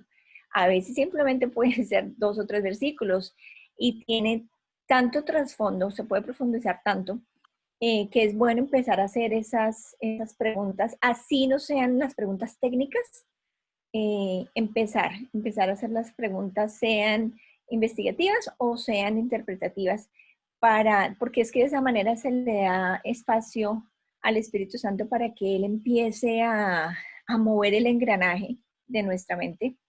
El Espíritu Santo es el autor de la palabra de Dios, por lo tanto, Él nos va a traer la revelación de lo que Él ha escrito, desde que no esté en lo que está descrito en el versículo de Deuteronomio 29, que si son secretos divinos, Él no lo va a revelar, ni tampoco vamos a, con la ayuda del Señor, a entrar a diferentes fuentes donde lo que traen son confusión o añaden cosas que no están dentro del canon divino. Entonces, entre más desarrollamos esta disciplina de lo que estamos haciendo hoy, más fácil va a ser identificar cuando escuchemos una doctrina de error. Acuérdense que hay varios temas de los que hemos siempre tratado de apuntar. Uno son si un ángel nos trae un evangelio nuevo, no le creáis, pero a veces es difícil, ¿verdad? Porque sí suena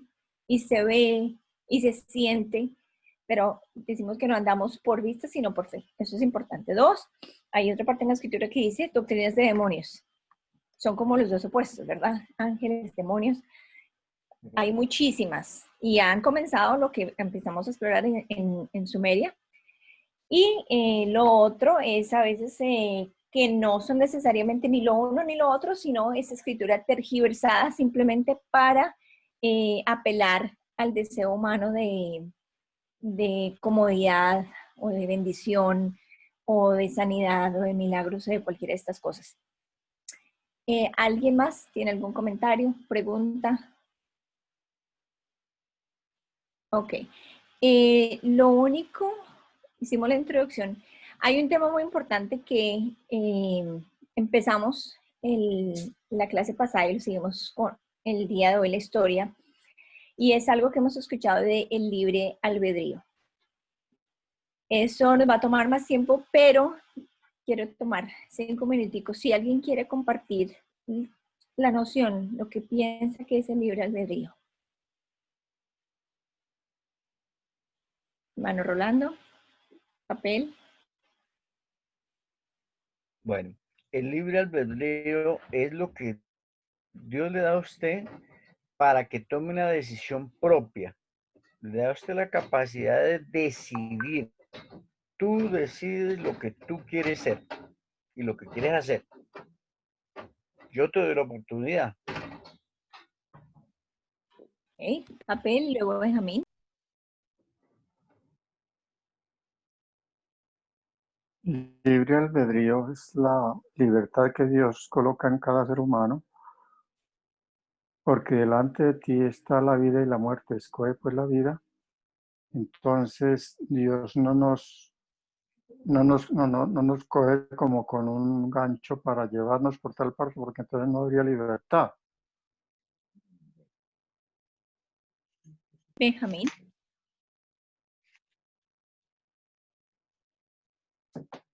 El libre albedrío es uno tomar una decisión propia. Muy bien, gracias Benjamín. Pastor. Muy bien, gracias hermana, investigando un poco. 3 palabras ahí, la palabra libertad, la palabra libre y la palabra albedrío. Y ambas vienen del latín, pero libertad quiere decir la facultad natural que tiene una persona de obrar de una manera o de otra, o de no obrar. Por lo que la persona, según obre, es responsable de sus actos y de sus decisiones. Eso en cuanto a libertad. Y hacía referencia al estado o la condición que, por ejemplo, tiene una persona en el tiempo de la esclavitud o una persona que está en la cárcel, que está en un reclusorio, en una penitenciaría, decimos en Colombia. Pero de otro lado, por ejemplo, está en los países democráticos, donde hay libertad de derechos. En las dictaduras no hay libertad de derechos. Entonces, vamos a decir, en el régimen cubano o en Corea del Norte o en China, le montan a la persona la persecución porque, según lo que diga, así mismo va a ser culpable. En el caso del término libre, es una palabra que también proviene del latín y tiene el sentido, la facultad de casi lo mismo, de obrar o de no obrar. Esto quiere decir que si yo estoy preso, estoy limitado para decir, o estoy subordinado para no decir, en fin. Y está el término albedrío en su origen, en su etimología, que proviene del latín también y se conformó el concepto de libre albedrío al usar el término libre y el término albedrío, el cual se define o se refiere mejor a la voluntad humana no gobernada por la razón, no gobernada por la mente, sino por el deseo, por el apetito, por el antojo, por las ganas o por el capricho. Albedrío es un concepto de carácter puramente o eminentemente jurídico en el marco de la jurisprudencia del derecho romano, y de ahí se extendió al derecho universal, el cual le permite al juez tomar una decisión o una sentencia a su antojo o a su arbitrio de forma oral sin tener en cuenta la ley que ya está escrita o los códigos. Es decir, albedrío es una costumbre jurídica no escrita o no estipulada en una norma o en una ley, en la que un juez toma una decisión sobre determinado asunto a su manera. Albedrío, unido a libre, tiene el sentido de potestad o de obrar por reflexión y elección propia o por decisión propia. En tal sentido, en determinado momento, cualquier persona puede libremente, según su gusto, según su voluntad, tomar cualquier decisión, sin sujeción o condición alguna. Por ejemplo, si yo le digo a alguien, haz tal cosa a tu albedrío o a tu arbitrio, le estoy diciendo que lo haga como quiera hacerlo o como le dé la gana hacerlo, como le parezca hacerlo. Pero si la persona insiste en que va a hacer lo que yo le digo, entonces, en ese caso, la persona va a hacer la voluntad mía y no la propia. Eso a manera de introducción, porque sé que usted va a hablar desde la perspectiva teológica. Sigue, hermano. No, eso está perfecto. Está perfecto. Hoy eso lo revocas porque no lo vamos a entrar. Pero ya tenemos la idea. Sabemos que lo que estaba compartiendo el pastor es esta teoría romana, prácticamente se aplica, de todos estos conceptos que ya el pastor nos compartió y lo vemos de una forma más práctica en el ejemplo que estamos viendo en la historia de Adán y Eva y luego de Caín y Abel. Vamos a abrir mucho más el tema, pero por ahora solamente quiero cerrar con esos versículos, así que si ustedes van conmigo rápidamente al libro de Romanos, capítulo 8, versículos 7 y 8. Y luego vamos a ir a Juan 8:32. Si alguien encuentra la de Romanos, por favor, levanta la mano. Juan 8:32. Caro Romanos, Caro Jurado Romanos. Ok. Y después Laura. Juan 8:32. Y si alguien ahí mismo en Romanos, luego va a Romanos 8:16 y 17. Ahí mientras tanto ya puede empezar Caro de la familia Jurada. Romanos 8, 7 y 8. Romanos 8, 7, 8. Por cuanto los designios de la carne son enemistad contra Dios, porque no se sujetan a la ley de Dios, ni tampoco pueden.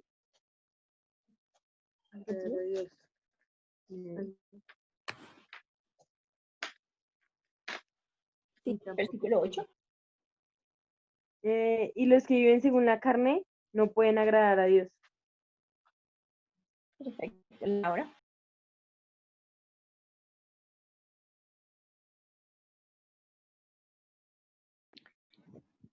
Juan 8:32.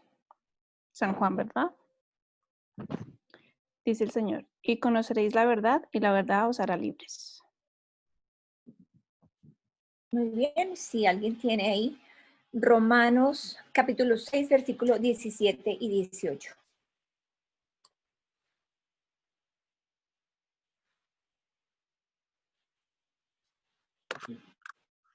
Edison.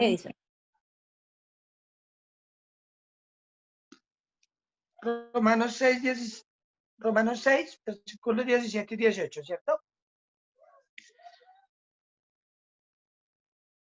Pero gracias a Dios, que aunque erais esclavos del pecado, habéis obedecido de corazón a aquella forma de doctrina a la cual fuisteis entregados, y libertados del pecado, vinisteis a ser siervos de la justicia.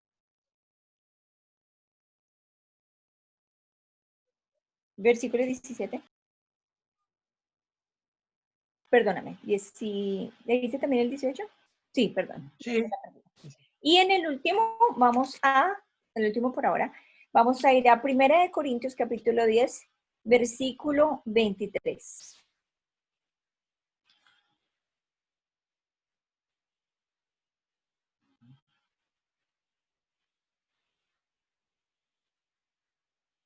Diver.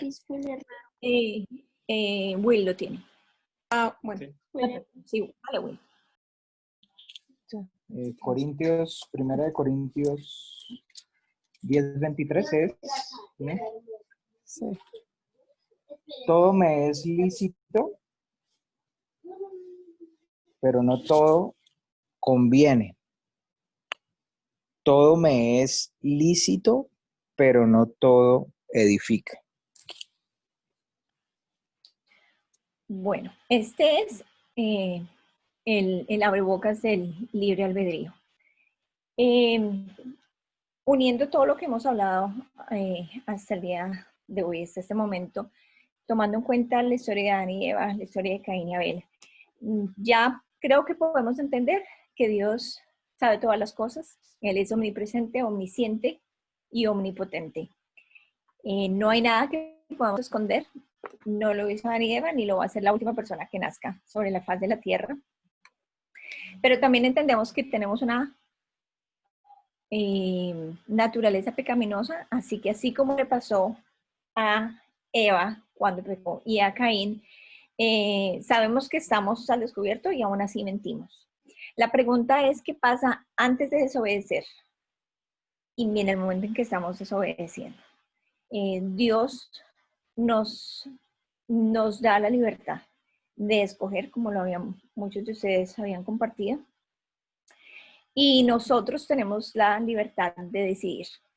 Y en las diferentes actividades normales de la vida, no sé si a ustedes les pasa, que uno sabe que no debería comerse esa hamburguesa con esas papas y la gaseosa y el resto porque o es malo o estoy un poquito subido de peso o ya comí y estoy lleno, bueno, la razón que sea, pero como que eso se nos olvida y simplemente vamos por lo que queremos. Y ahí está el versículo, precisamente en 1 Corintios, donde Pablo nos dice en versículo 23, todo me es lícito, pero no todo conviene. Aquí el Señor ha establecido cosas ciertamente a través de las Escrituras que no son lícitas. Lo vemos en los 10 mandamientos, Éxodo 20. Pero Dios nos da la libertad de que lo hagamos o que no lo hagamos. Voy a cerrar con este pensamiento porque vamos a seguir añadiendo un poquito cada día. Vivi, ya te doy la palabra. Nuestra mente siempre se va a ir más al lado de lo que nosotros queremos y no de lo que Dios quiere. Por eso es cuando nosotros, los que estuvieron en el estudio del sábado, que Tomé estaba compartiendo acerca de siervos y esclavos, cuando nosotros le entregamos la vida a Cristo, nosotros nos convertimos en sus esclavos. Pero es la mejor tipo de esclavitud, porque es que decíamos que pasar de esclavo se convierte en amigo, de amigo se convierte en hijo, de hijo, heredero, y de heredero viene a venir al reino. Y eso es lo que el Señor quiere. Entonces, en ese momento, cuando a veces tenemos dificultad de escoger lo que es correcto, le pedimos la ayuda al Espíritu Santo para que nos muestre el camino. Y estamos en una batalla un poquito complicada porque hemos sido, a través de la escuela, de los medios de comunicación, de cómo fuimos criados y otras cositas más, nos han metido a la idea que la verdad es relativa. Es decir, yo puedo hacer algo desde que no le esté haciendo mal a nadie. O yo puedo hacer algo que quizás no esté bien, pero no es un crimen. O yo puedo hacer algo que a mí me parece que está bien, así a ti no te parece que está bien. Pero la Escritura nos dice que el relativismo o esa verdad parcial no es lo que las Escrituras nos dicen, sino que la Escritura es la verdad absoluta.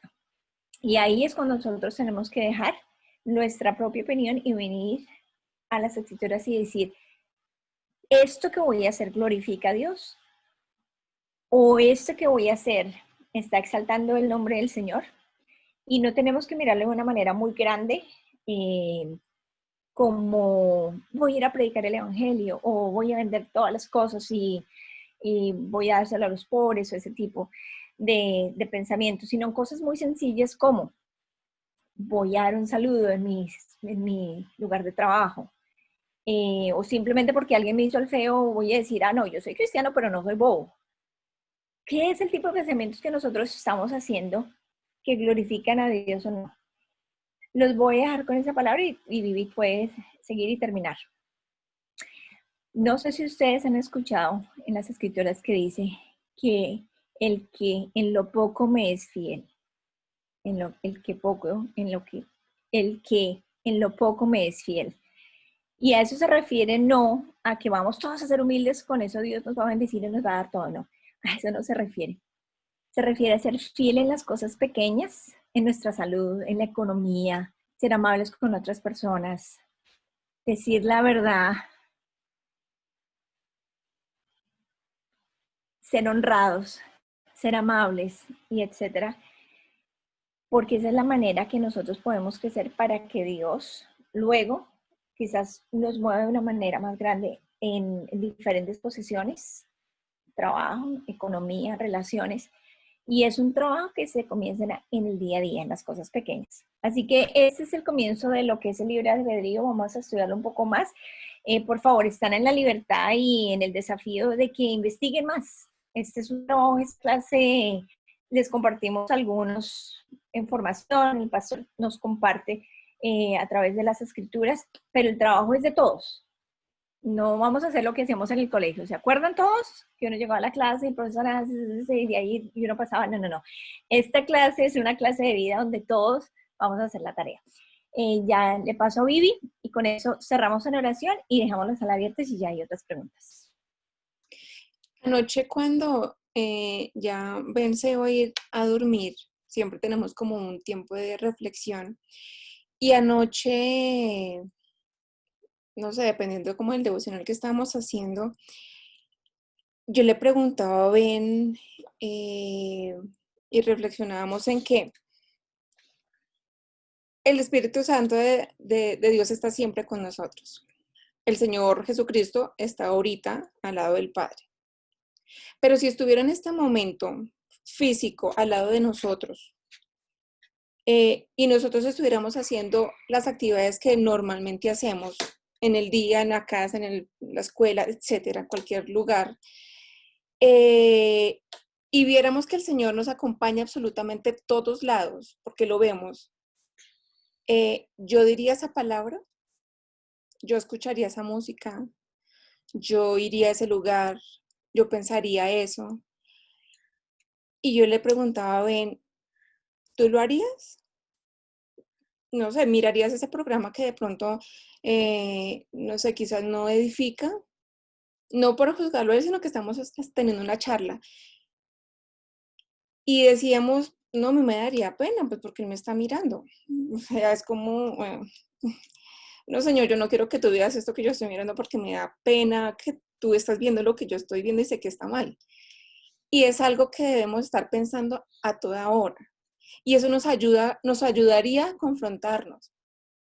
Porque es que igual él nos está viendo. Lo que pasa es que nosotros acudimos a esa permisividad de que como no lo estoy viendo, yo digo, sí, yo lo siento así como el aire, que no sé qué, como respiro, pero en la práctica se hace, muchas veces no. Es como, ay, no está por ahí, entonces yo escucho, yo hablo, yo pienso, yo digo, yo hago, y uno tiene que, es un reto, porque todos hasta con lo más mínimo, no sé, hoy por ejemplo, con mi jefe me tenía con un tema así un poco frustrada porque no lograba yo hacer algo no logré hacer algo que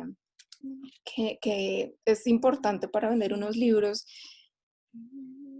Y yo esta mañana le iba a decir, yo voy a preguntarle a alguien que me ayude con este tema porque no lo logro resolver.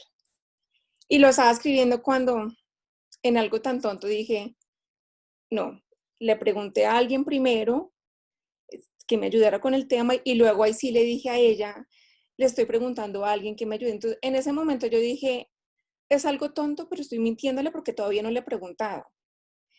Y ese ejercicio con Ben, porque lo hemos charlado varias veces, nos ha servido a nosotros para y lo voy a hacer, y lo voy a ver, y lo voy a pensar, pensando en que el Señor realmente está aquí, no como la fantasía de que lo pienso, lo siento, no, es que es vivo, es real y está aquí.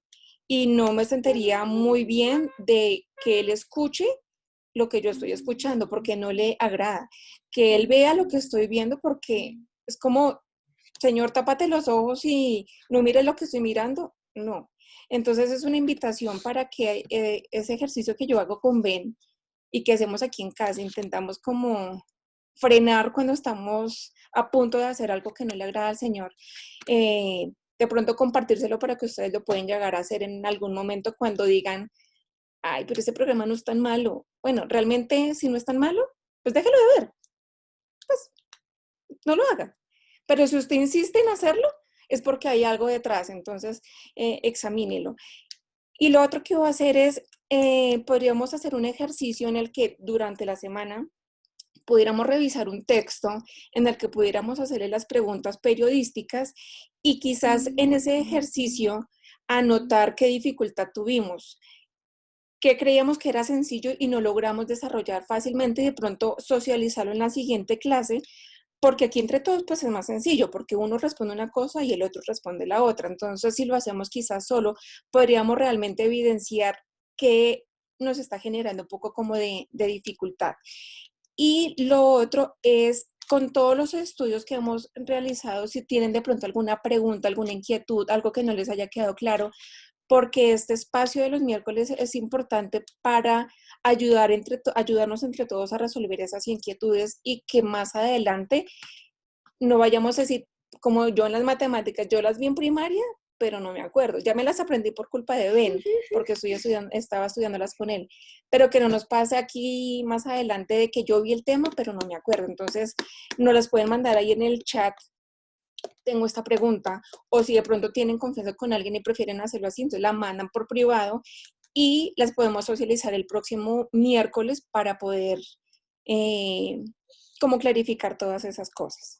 No sé si alguien más tenga antes de orar algo muy puntual sobre esto, o si no, ora. Edison.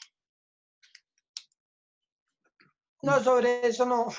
Es que ahorita cuando preguntaron lo del libre albedrío, yo alcé la mano y nadie me vio.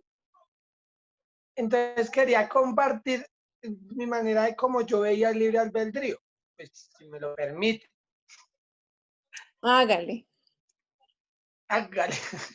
No, es breve. O sea, digamos que mi manera, como Edison López ve el libre albedrío, digo que Dios nos ama y aparte que nos ama, nos respeta mucho. En el momento en que Él nos creó a imagen y semejanza de Él y nos dio la opción de escogerlo. No sé si está bien dicho, de probarnos si vamos a seguirlo a Él o si nos vamos a desviar del camino. No sé si está bien dicho y pues espero no me malinterpreten como lo quiero decir.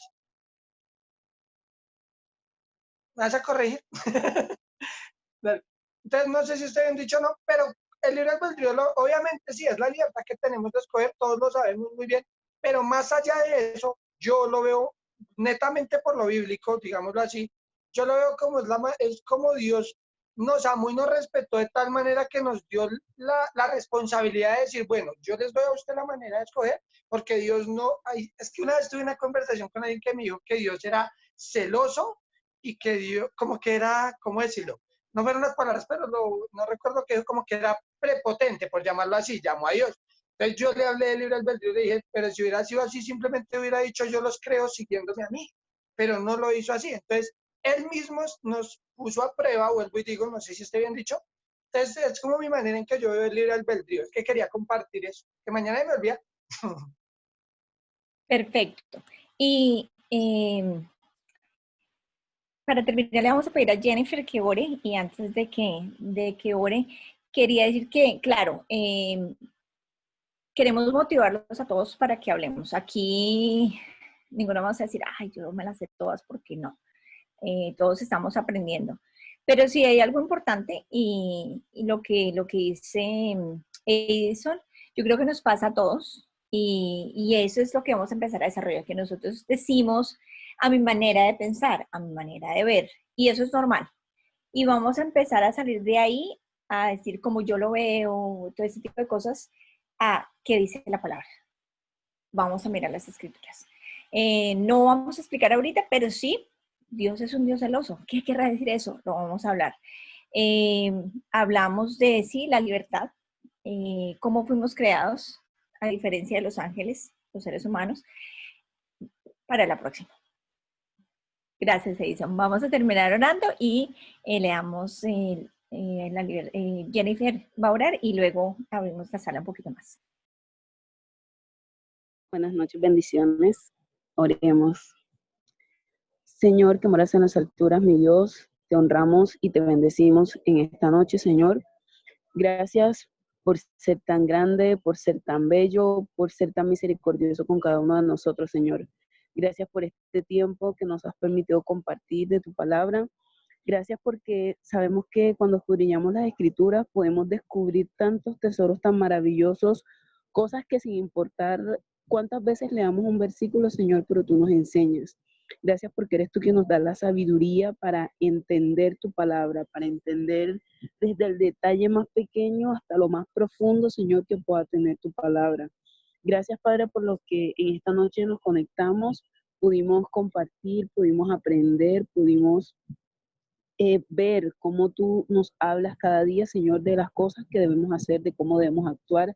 Gracias porque nos enseñas que debemos tener la mejor actitud para ti, que para ti debemos dar lo mejor. Gracias por la libertad que nos da, Señor, de escoger entre lo bueno y lo malo, esperando que escojamos lo bueno, Señor, que escojamos el mejor camino. Gracias, Padre, por este tiempo y por las personas a las que has dispuesto, Señor, para que tengan esa inquietud de siempre enseñarnos y que juntos podamos sacar adelante muchos temas y muchas cosas que más adelante, Señor, van a ser de bendición para otros que también nos escuchen a nosotros, Señor. Gracias por todo esto, en el nombre de Jesús. Amén.